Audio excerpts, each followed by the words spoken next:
अस्सलाम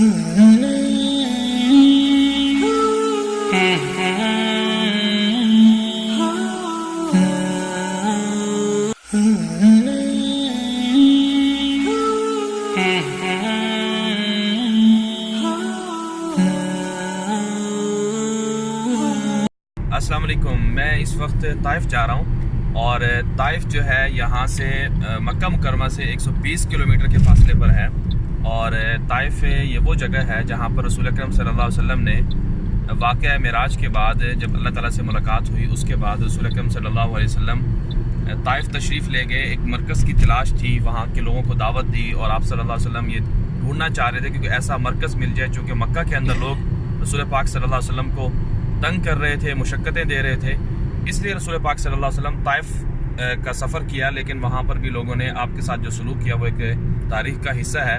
बहरहाल अब देख रहे हैं रसूल पाक सल्लल्लाहु अलैहि वसल्लम का ये वो इलाका है जहाँ पर आप दावत के लिए आए थे, लेकिन आज जो है वहाँ पर मुसलमान ही मुसलमान है, कोई शिरक नहीं है, कोई वो लोग नहीं है जिन्होंने रसूल पाक सल्लल्लाहु अलैहि वसल्लम पर जो मज़ालिम ढाए थे। और ताइफ के अंदर एक मशहूर कबीला है जो कौम यहाँ पर पहले बसती थी, जिसे कहते हैं कि सकीफ़, जिसमें हज्जाज बिन यूसुफ भी थे, मोहम्मद बिन कासिम भी थे, जो पाकिस्तान सिंध को फ़तह करने के लिए गए। और ताइफ के पहाड़ है, ये पहाड़ी इलाका है और ठंडा भी बहुत ज़्यादा है, बागात भी बहुत ज़्यादा होते हैं। तो मैं आपको यहाँ साथ साथ जो है वो ताइफ की कुछ चीज़ें भी दिखाता जाऊँगा और कुछ यहाँ पर कुछ मसाजिद भी हैं जो एक तरह से कहा जाता है कि तारीख़ी मसाजिद हैं, वो भी मैं इंशाल्लाह आपके सामने आपको मैं दिखाऊँगा। ये ताइफ का रास्ता है, ताइफ का रोड है जिस पे हम जा रहे हैं और ये बिल्कुल एक पहाड़ों के दरमियान से ये रोड निकाला हुआ है। और ये बिल्कुल ऐसे ही है जैसे अगर कोई पाकिस्तान में मरी का सफ़र करता है तो वहाँ पर जिस तरह से या बाकी जो पहाड़ी इलाके हैं हमारे, वहाँ पर शारा कराक्रम वगैरह हमें देखने को मिलती है। लेकिन यहाँ पर सहूलियात कुछ अच्छी हैं, इसलिए कि एक तो हाईवे बना हुआ है, ये डबल रोड है, और दूसरा फिर जो गाड़ियाँ हैं और बाकी जो सफ़र की सहूलत है वो काफ़ी आरामदेह होती है। मैं यहाँ पर ताइफ के रास्ते में मौजूद हूँ और ये आप मेरे पीछे देख रहे हैं पहाड़ हैं और पहाड़ों के अंदर से पहाड़ों को काट कर रास्ता बनाया हुआ है, सड़कें हैं, हाईवे बनी हुई है और बहुत गहराई में है ये जगह। और यहाँ से गाड़ियाँ गुजर कर ताइफ जाती हैं और ताइफ से वापस मक्का जाती हैं। और ये मक्का से तकरीबन 100 किलोमीटर के फासले पर है और 100 से 90 किलोमीटर के फासले पर ये जगह, ये पहाड़ी सिलसिला है जिसे क्रॉस करके ताइफ जाना होता है और फिर यहाँ से ताइफ से वापसी भी इसी रास्ते से होती है। तो ये वो जगह है, ये हद्दा शहर है, हद्दा एक इलाका है, वहाँ से कुछ फासले पर है ये जगह। और यहाँ पर काफ़ी लोग आते हैं, ये एक अच्छा व्यू दिखाता है ये मंज़र पूरा का पूरा। ये देखें मेरे पीछे पहाड़ी सिलसिला है पूरा का पूरा, ये देखिए।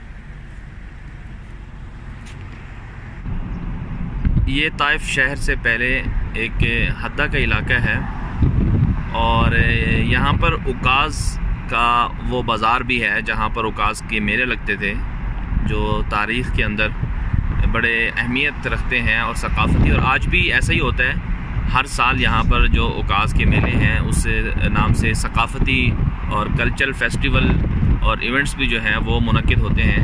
यहाँ पर फ्रूट्स और बागात ज़्यादा होते हैं, ये ठंडा इलाका है।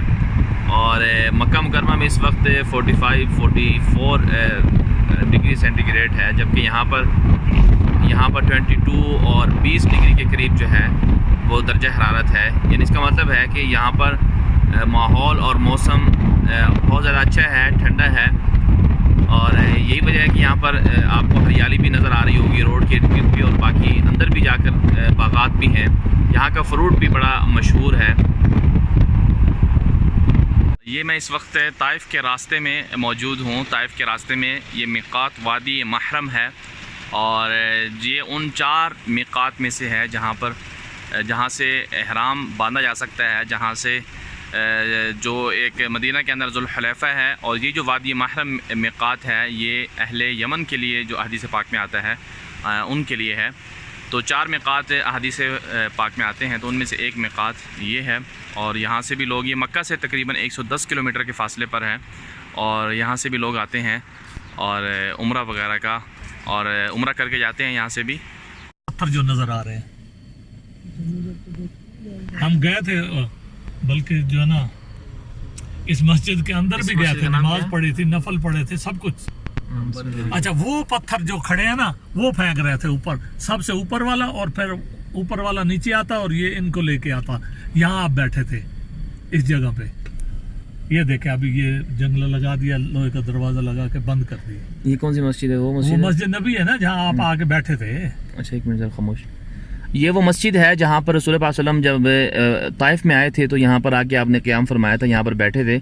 और यहाँ पर रिवायत ही बयान की जाती हैं कि यहीं पर वो कुफ़ार थे जिन्होंने रसूल पाक सल्लल्लाहु अलैहि वसल्लम को पत्थर मारने की कोशिश की थी।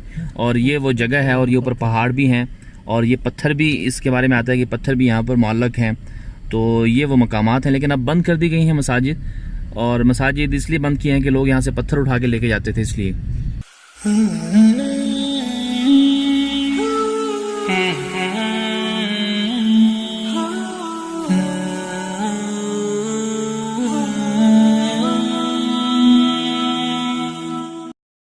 मैं इस वक्त ताइफ के अंदर मौजूद हूँ, और ये आप मेरे पीछे जो दीवार देख रहे हैं, ये जो दीवार है मेरे पीछे, ये इस दीवार के अंदर सैयदना अब्दुल्ला बिन अब्बास रज़ी अल्लाह तआला अन्हु की कब्र मुबारक है। और अब्दुल्ला बिन अब्बास रज़ी अल्लाह तआला अन्हु रसूल अकरम सल्लल्लाहु अलैहि वसल्लम के वो जलील क़द्र सहाबी हैं जिनके बारे में अल्लाह के रसूल ने ख़ुद दुआ दी थी कि अल्लाहुम्मा फ़क़्क़िहु फ़िद्दीन व तावील, के अल्लाह ताला उन्हें जो है दीन के अंदर फ़क़ाहत और तावील जो है दीन के हवाले से जो अहादीस हैं उसमें दुआ दी थी रसूल पाक सल्लल्लाहु अलैहि वसल्लम ने उन्हें। और सैयदना अब्दुल्ला बिन अब्बास रज़ी अल्लाह तआला अन्हु रिवायात के अतबार से और इल्म के अतबार से, तफ़क्कुह के अतबार से बहुत मशहूर हैं और बहुत जलील क़द्र सहाबी हैं। और अब्दुल्ला बिन अब्बास जो हैं, ये हज़रत अब्बास के साहिबज़ादे हैं, रसूल अकरम सल्लल्लाहु अलैहि वसल्लम के चचाज़ाद, गोया के चचाज़ाद ठहरे। सैयदना अब्बास रज़ी अल्लाह तआला अन्हु जो हैं वो रसूल पाक सल्लल्लाहु अलैहि वसल्लम के चचा थे। और 71 साल की उम्र में अब्दुल्ला बिन अब्बास रज़ी अल्लाह तआला अन्हु ने यहाँ पर वफ़ात पाई, और सन 68 हिजरी के अंदर आप फ़ौत हुए, दुनिया से गए। और इस वक्त ताइफ के अंदर उनके नाम से मस्जिद भी मौजूद है, और साथ में एक मकतबा भी है, एक लाइब्रेरी भी है, और मदरसा भी है। और ये कब्र जो है वो उनकी यहाँ ताइफ में है। वो अगरचे मक्का में पैदा हुए थे, लेकिन मदीना मुनव्वरा में रसूल पाक सल्लल्लाहु अलैहि वसल्लम के साथ और बाकी खुलफाए राशिदीन के ज़माने में भी वो यहाँ पर रहे, और फिर उन्होंने काफ़ी जंगों में भी शिरकत की। और हज़रत उमर रज़ी अल्लाह तआला अन्हु जो हैं वो हज़रत अब्दुल्ला बिन अब्बास रज़ी अल्लाह तआला अन्हु को अपने बहुत ज़्यादा करीब रखते थे, और जितने भी दीनी मामलात होते थे उनमें मुशावरत रखते थे। और बाकायदा एक दफ़ा तो कई सहाबा किराम ने ऐसे पूछा हज़रत उमर रज़ी अल्लाह तआला अन्हु से कि आप अब्दुल्ला बिन अब्बास को अपने करीब क्यों रखते हैं? तो अब्दुल्ला बिन अब्बास रज़ी अल्लाह तआला अन्हु ने बताया, हज़रत उमर रज़ी अल्लाह तआला अन्हु ने बताया कि दरअसल इनसे मैं बहुत सी जो दीनी मालूमात होती हैं उस हवाले से इनको बहुत ज़्यादा अल्लाह ताला के रसूल सल्लल्लाहु अलैहि वसल्लम की दुआ है, इस वजह से जो है उनको करीब रखा जाता है। तो ये इस वक्त कब्र है उनकी, यहाँ पर अल्लाह ताला उनकी कब्र पर करोड़ों रहमतें नाज़िल फरमाए। दीन की बहुत ज़्यादा खिदमत की है उन्होंने। ये वो मस्जिद है जिसमें रसूल पाक सल्लल्लाहु अलैहि वसल्लम ने ताइफ में आते हुए क़याम किया था, और ये मशहूर मस्जिद है यहाँ की, और इसे मस्जिद नबी के नाम से याद किया जाता है। और ये पहाड़ भी है ऊपर, यहाँ पर घर भी हैं। तो आप मेरे पीछे देख रहे हैं, ये वो बागात है जो बिल्कुल मेरे पीछे आप देख रहे हैं, छोटी सी गली है, और इसके पीछे ये बाग वो है, ताइफ की वो जगह है जहाँ पर रसूल पाक सल्लल्लाहु अलैहि वसल्लम तशरीफ़ लाए थे। और ये वो बाग है जहाँ पर मैं खड़ा हुआ हूँ, जिस बाग का तज़किरा मिलता है कि रसूल पाक सल्लल्लाहु अलैहि वसल्लम ने उस बाग में क़याम किया था, और फिर वहाँ पर अंगूर भी रसूल पाक सल्लल्लाहु अलैहि वसल्लम को पेश किए गए थे। तो आप कुछ देर के लिए ठहरे थे, ताइफ के लोगों ने आप सल्लल्लाहु अलैहि वसल्लम पर जो जुल्म किए, पत्थर मारे, आपकी दावत को कबूल नहीं किया, तो आप इस बाग में ठहरे थे। और जो ग़ुलाम थे बाग के, जो बाग को संभालने वाले थे उस वक्त, जो माली थे, अद्दास नाम उनका मिलता है, उन्होंने रसूल पाक सल्लल्लाहु अलैहि वसल्लम को अंगूर भी पेश किए थे। और ये वो जगह है, अगरचे वो उस ज़माने के बागात तो नहीं हैं, लेकिन बहरहाल जो यहाँ पर लोग बताते हैं वो यही है कि यहाँ पर रसूल पाक सल्लल्लाहु अलैहि वसल्लम को अंगूर पेश किए गए थे। ये मस्जिद अद्दास है, और ये अद्दास वो शख्स थे जिन्होंने रसूल पाक सल्लल्लाहु अलैहि वसल्लम को अंगूर का जो खोशा था वो पेश किया था। और जिस बाग में रसूल पाक सल्लल्लाहु अलैहि वसल्लम ताइफ में ठहरे थे, उस बाग के अंदर जो ज़िम्मेदारियाँ निभाने वाले शख्स थे वो अद्दास थे। और इनसे रसूल पाक सल्लल्लाहु अलैहि वसल्लम का मुकालमा भी हुआ था। जब आप सल्लल्लाहु अलैहि वसल्लम ने बिस्मिल्लाह पढ़ के अंगूरों को खाना शुरू किया था तो उन्होंने कहा कि आपने कौन सा कलाम पढ़ा है। तो फिर आपने पूछा आप कौन से शहर के हैं, तो उन्होंने कहा कि मैं नैनवा से हूँ। तो अद्दास को रसूल पाक सल्लल्लाहु अलैहि वसल्लम ने कहा कि नैनवा तो इसका मतलब है कि आप हमारे भाई के शहर से हैं, यानी यूनुस बिन मत्ता के शहर से हैं आप। तो ये अद्दास वो शख्स है, उनके नाम पर जो है ये मस्जिद बनाई हुई है और ये तारीख़ी मसाजिद में से एक है जो ताइफ़ के अंदर मौजूद हैं। ये ताइफ़ के रास्ते में एक बाग है, अल-हद्दा एक इलाका है, वहाँ पर बहुत ज़बरदस्त और सरसब्ज़ व शादाब ये इलाका है। और ताइफ़ से तकरीबन 25 से 30 किलोमीटर और मक्का से जाते हुए ताइफ़ की तरफ ये रास्ते में आता है। ताइफ़ से पहले 25-30 किलोमीटर बहुत खूबसूरत है। यहाँ पर लोग आते हैं, आप देख रहे होंगे फैमिलीज़ भी आती हैं और बहुत अच्छा है। और ये पार्क वगैरह बना हुआ है और काफ़ी हरियाली है यहाँ पर ताइफ़ के इलाके में।